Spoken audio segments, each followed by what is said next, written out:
Las siguientes historias fueron enviadas por nuestro auditorio. Muchas gracias a Miriam Hernández y a Farideh Muñoz. Gracias por confiar en nosotros para contar estos relatos. Si te gustaría que contáramos también algún relato que sea tuyo, puedes enviárnoslo a nuestro correo lahistoriade1990@gmail.com y lo contaremos en un próximo episodio. No olvides suscribirte al canal, darle like y compartirlo con tus amigos. Estamos cerca de poder monetizar este canal, que es nuestro sueño. Así que esperamos puedas escuchar este video hasta el final, ya que eso nos ayuda bastante. Comenzamos.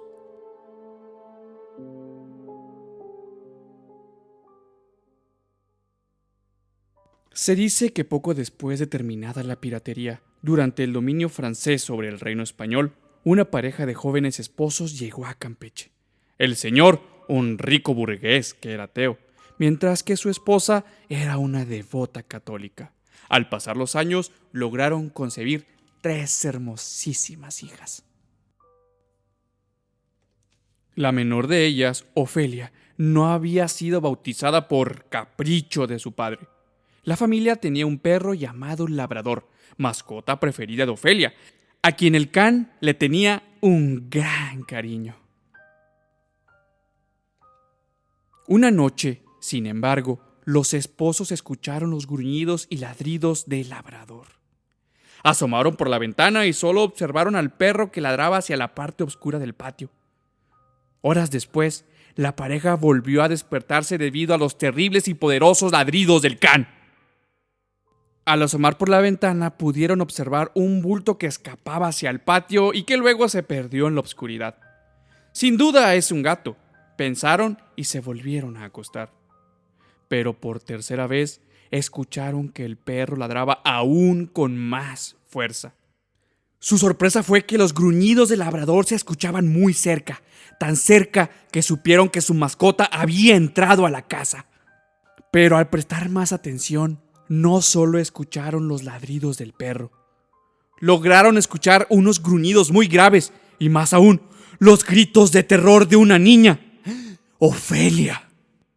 El pensamiento de los padres fue de inmediato suponer que el labrador se había vuelto loco y estaba atacando a su hija. Enseguida llamaron a los sirvientes para intentar detener al posible agresor, pero al entrar a la habitación descubrieron una escena por demás aterradora. Un terrible monstruo tenía tomada a Ofelia, mientras Labrador mordía y rasguñaba las patas del ente. Este ente pateaba al pobre animal en sus costillas y lo golpeaba brutalmente contra la pared. Los padres y los sirvientes quedaron despavoridos ante el dramático cuadro. La madre de Ofelia solo alcanzó a gritar: ¡Dios mío, apiádate de nosotros! Entonces ocurrió el milagro, pues ante la admiración de todos, el demonio agazapó su rostro, soltó a Ofelia y saltó por la ventana, desapareciendo con la luz del sol. La pequeña Ofelia estaba a salvo. Ese mismo día, su padre pidió bendecir la casa, bautizar a su hija y a él mismo, así como a todos sus sirvientes que aún no recibían el sacramento. Y ustedes se preguntarán por Labrador, el fiel can. Bueno, este valiente labrador murió poco después. En su honor, la familia ordenó construir 3 estatuas, una con el rostro del perro. Esta fue enviada a la ciudad de Mérida. La segunda muestra al can de pie. Esa fue enviada a la Ciudad de México. Y la tercera es la que adorna el tejado de la casa que aún subsiste hasta el día de hoy.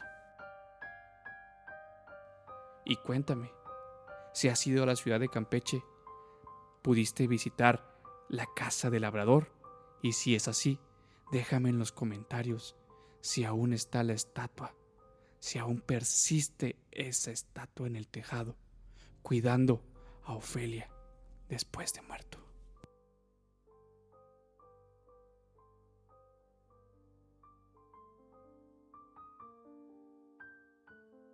En la casa de Mónico Martínez, ubicada sobre la calle General Victoriano Cepeda, que es la misma en donde yo vivo, en Saltillo, Coahuila, donde antiguamente se encontraban las antiguas huertas de Altamira, además de la leyenda de Mónico, de la cual ya tenemos un video en este canal, el cual puedes ir a escucharlo acabando este relato. Lo encuentras cómo se lo llevaron las brujas. Bueno, también surge otra historia, la del fantasma del capitán francés. Esta otra leyenda tiene el mismo escenario, pero en una época anterior. Se trata de la aparición de un capitán del ejército francés, que hace su ronda por las terrazas de la casa, y algunas veces se le puede ver en la sala junto a la chimenea, de buena estatura y ataviado con un lujoso uniforme. Su espada brilla con la luz de la luna, su botonadura de oro parece resplandecer. El oficial se pasea cómodamente por el lugar y desaparece cerca de un frondoso árbol de nogal que se halla en la mitad de la huerta. Aunque un poco acostumbrada a la familia con el francés, sus esporádicas apariciones no dejan de producir un leve estremecimiento y algo de miedo. El origen de esta visión se puede remontar a la época de la intervención francesa entre los años de 1862 y 1867, cuando la ciudad de Saltillo fue escenario de batallas y combates entre los invasores europeos y fuerzas leales a don Benito Juárez. En aquel tiempo se estableció por un corto tiempo la comandancia militar de ocupación, y es lógico pensar que los militares franceses escogieran la huerta por su situación ventajosa al ser más alta, y podían observar desde ese lugar cualquier punto del Valle del Saltillo y los caminos aledaños. De esta manera tenían controlado cualquier movimiento de las tropas mexicanas. Después de la cruenta batalla de Santa Isabel que ocurrió cerca de Parras de la Fuente, las fuerzas de intervención fueron retirándose de los territorios ocupados. En plena derrota y con las fuerzas republicanas siguiéndole los pasos, los europeos fueron concentrándose en la capital mexicana, y de la capital fueron retirándose al puerto de Veracruz, donde tomarían rumbo a su patria. Algunos de los oficiales habían tenido encuentros amorosos con damas mexicanas y optaron por quedarse a vivir en nuestro país, y otros, fieles a su causa, recorrieron el territorio para embarcarse y huir a su tierra de origen. Nuestro personaje se supone que formaba parte de las fuerzas del conde de la Jairé, o del adjusto Yaningros, que asolaba esta tierra y en esos días se encontraba en franca retirada hacia la Ciudad de México. Se dice que era apuesto y elegante, como cualquier oficial egresado de una escuela militar francesa, que distaba mucho del torpe ordinario trato de los demás oficiales. Que había trabado cierta relación amorosa con una joven del barrio del Águila de Oro, cuya belleza la había conquistado. Que noche a noche salía de la finca protegido por la oscuridad, burlando su propia guardia, a pasar largas horas en la fascinante compañía de su novia mexicana. Todavía en nuestros días se puede observar bajo las escalinatas de ladrillo una especie de caballerizas, construidas en la piedra viva. Se cree que fueron cavadas por los franceses y que en ese lugar se guardaban los caballos de los oficiales, las pasturas y demás arreos de los jinetes franceses. Al conocer los sucesos de Santa Isabel, presuroso, el oficial escondió los haberes de su tropa y los incontables frutos del botín de guerra en un lugar seguro. Despidiéndose de su prometida, dejó empeñada su palabra de volver en cuanto se diera de baja de su ejército y solicitara un salvoconducto para regresar. Diligente salió de la ciudad con la idea de sumarse a las fuerzas imperialistas que se encontraban en camino de la capital. Al llegar a un lugar cerca de San Luis Potosí, su escuadrón fue sorprendido por fuerzas juaristas y en un rápido combate cayó muerto como muchos de sus compañeros. Lo que quedó de sus efectivos fueron hechos prisioneros. Celoso guardián de su tesoro, o empedernido enamorado, el capitán recorre las terrazas y jardines de la huerta custodiando sus preciados bienes terrenales. O quizás está a la espera de volver a ver a su amada. Y cuéntame, si tú eres de Saltillo, ¿Conocías esta historia? La verdad es que yo no la conocía. Solamente conocía la de Mónico.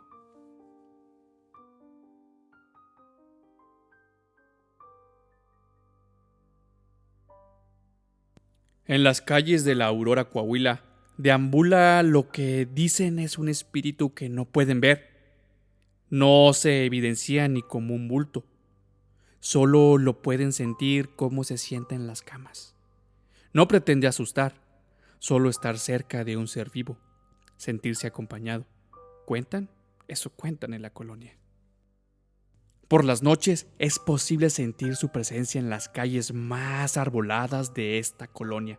Las recorre cada día después de las 11 de la noche, aseguran los habitantes de esta colonia, que han vivido la presencia de este espíritu, el cual no trata de asustar a nadie.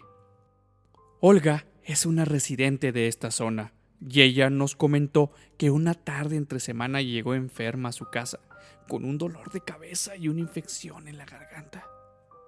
Había tenido que ir al médico, por lo mal que se sintió en su trabajo, quien le diagnosticó una fuerte infección en su garganta que se sumó a síntomas de resfrío y tal vez de gripe.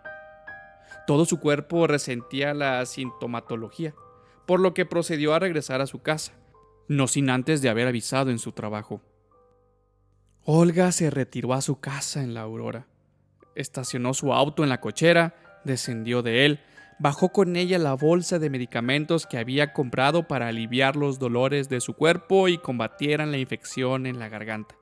Dolida, cansada y con un intenso dolor de cabeza, entró a su casa y se fue directo a su recámara sin saludar a nadie en el camino. Se dejó caer en la cama y en posición fetal, dando la espalda a la puerta, se recostó.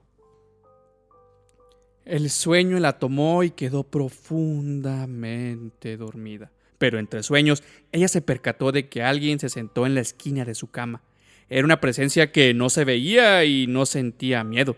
Se puede decir que correspondía a una fisonomía de alguien ligero. Ella sintió la mirada del ser sobre ella. Era como un observador compasivo, como si se doliera con ella. La mujer se volvió a quedar dormida, pero su cuerpo sentía la presencia del espíritu, que se puso de pie y se colocó a un costado de la cama, justo en la parte media, y como que recargó su rodilla, o bueno, lo que ella entendió que era la rodilla del ser, contra el colchón. Y también ella sintió cómo extendió sus brazos hacia el cuerpo de ella. No sintió temor, no sintió miedo, no sintió terror, pero ahí estaba la presencia, como tratando de tocarla, quizá de acariciarla, pero sin lograr nunca poder alcanzarla y tocarla. Ella seguía con un sueño parcialmente inconsciente. Ella continuó de espalda a la puerta, no quiso moverse, no quería voltear a ver qué pasaba o quién estaba a un costado de su cama sin tocarla, pero seguía sintiendo la presencia de aquel extraño visitante en su habitación. Desconoce cuánto tiempo transcurrió desde que llegó del trabajo hasta que debió levantarse para cumplir con sus compromisos contraídos. Eran poco más de las 7 de la tarde. Así que antes de incorporarse de su cama volteó a la esquina de su cama y la parte media de la misma. Pero, como era de esperar, no había nadie. Ese ser, ese ente, ese espíritu se había ido. Pero el relato no termina en esta experiencia. No. Porque los vecinos aseguran que ese mismo espíritu vaga entre las calles más arboladas de la colonia. Es posible sentirlo al caminar por las noches. Casi nadie camina por esas calles después de las 11 de la noche, ahí cerca del Parque Ecológico de la Aurora. Solo los autos que pasan y los jóvenes que van o vienen de una fiesta. Y es a ellos y a los autos a los que se les hace presente. No trata de asustar a nadie, pero es posible ver cómo se mueven los arbustos y árboles. Se ven las pisadas y cómo avanza hacia la calle. Pero al llegar al pavimento las pisadas ya no son visibles, a menos de que llueva.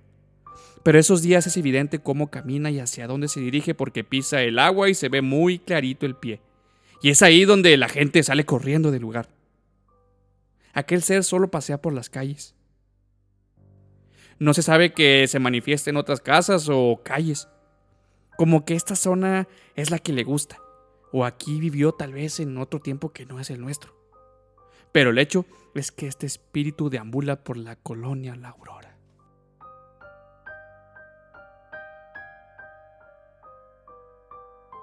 Y cuéntame, ¿qué te parecieron estas historias? Espero que hayas llegado hasta aquí, que las hayas disfrutado así como yo disfruté narrarlas.